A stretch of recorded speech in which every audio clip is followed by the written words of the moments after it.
Hi everybody, it's Tom Woods, October 29th, 2012.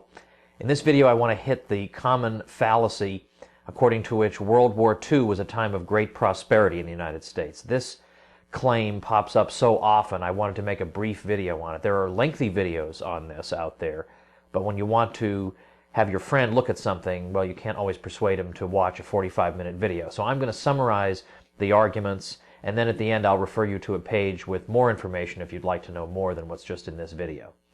But let's go through the reasons that this is actually a preposterous claim that more and more economists now are starting to back away from. And as you'll see, they should have seen the absurdity of it a very long time ago. The first point is that if you draft 10 million people into the armed forces, and of the 16 or so million people who were in the armed forces at one time or another during the war, 10 million of them were drafted. Well, you draft 10 million people, and what do you know? Unemployment goes down. To a large degree, that's the explanation. Now, obviously, that is not the way a healthy economy deals with unemployment. I mean, at any time, I suppose you could, if you were perverse and insane, line up the unemployed, execute them all, and say, hey, look, everything's going great. Obviously, that's not how a healthy economy copes with unemployment. That's the first problem.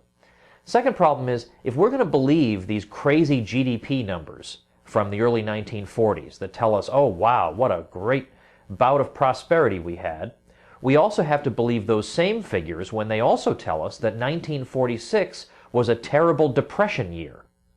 But yet we know that 1946 was probably the most prosperous year in all of American history from the point of view of production. Private production increased by 30% in 1 year. We've never seen anything before or since that would even touch that.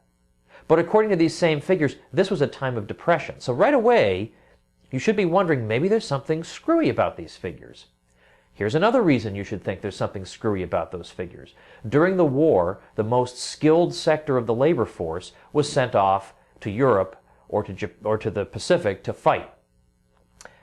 What did that mean on the home front? Well, that meant that now the labor force increasingly is composed of people with much less work experience, much younger people, or women, many of whom had no prior experience in the labor force, or elderly men.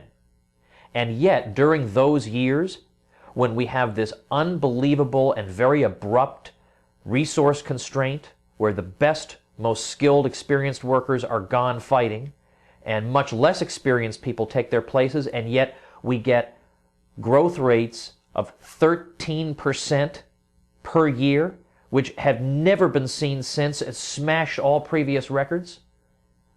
So obviously, again, there's something wrong with these numbers, or either that, or the path to prosperity is impose abrupt resource constraints on yourself and you'll smash all production records. There's got to be something wrong with these figures. Where are these numbers coming from? GDP, to the extent that it makes any sense at all, is an attempt to sum up prices of finished goods.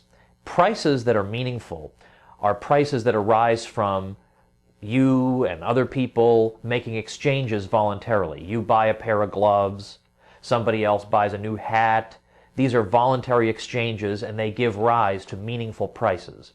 But during the war, a huge portion of the economy was controlled and consisted of, for example, government purchases of military equipment. Well, that's not a free market. That's the government and some firm reaching some kind of satisfactory price, but it has no basis whatsoever in consumer choice. So these prices, from the point of view of a free economy, are completely arbitrary. So in other words, the GDP figures for this period are a whole bunch of nonsense numbers added up to give you a giant nonsense number. And it's on this basis that we've been told for years that we had great prosperity. Well, now finally economists are looking and saying, look, obviously this is an absurdity. Think of it this way.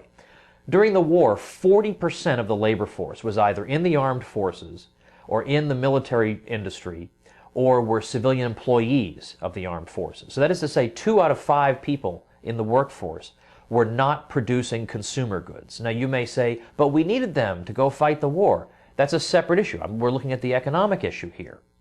And those people are not producing consumer goods. No consumer buys a tank. So 2/5 of the labor force is producing stuff that from the point of view of consumers might as well have never been produced. All the inputs going into it from the consumer's point of view, are a waste.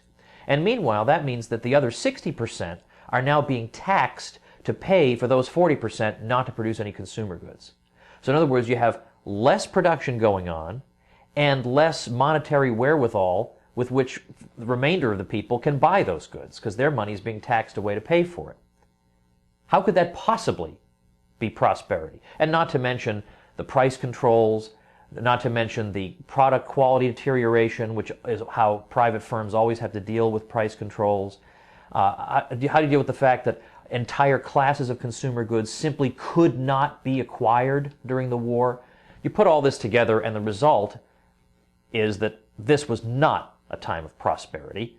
It was actually a time of great deprivation from the point of view of the private economy. That's what matters. You have to disaggregate from these figures what were people actually able to buy. What were the goods that people could buy to improve their standard of living? Not how many tanks were produced, because nobody can actually, it turns out, eat a tank. All right, for more on this, though, elaborating on these arguments and showing just how utterly ridiculous this claim is that World War II was a time of prosperity for the United States, I've set up a resource page for you, libertyclassroom.com/war. And there you can find at least one video and some reading material on this subject to help bolster your case. But you've got every bit of evidence on your side, not to mention just common sense and logic. Plagues do not bring prosperity, neither does destruction. And a couple quick announcements here. I'm going to be speaking this Friday, this is 2012, this Friday, November 2nd, in Chicago at Jack's Tap, 5 to 7 p.m. Also, Michigan State University, December 4th, so I hope you can check those events out. Find details on those at tomwoods.com. And then secondly, over at mylibertyclassroom.com, we have just started a logic course by popular demand. So now we've got U.S. history, the real thing, Western civilization, the real thing, Austrian economics, real economics. Now we've got logic, we've got more to come. You subscribe, you get absolutely everything we have. You can get it in video, you can sit in front of your computer and watch it, or you can get it in audio and listen while you're driving. All this stuff is downloadable to you instantly when you join, so I hope I'll see you over there at libertyclassroom.com. Check out the resource page, libertyclassroom.com/war, and thanks for listening.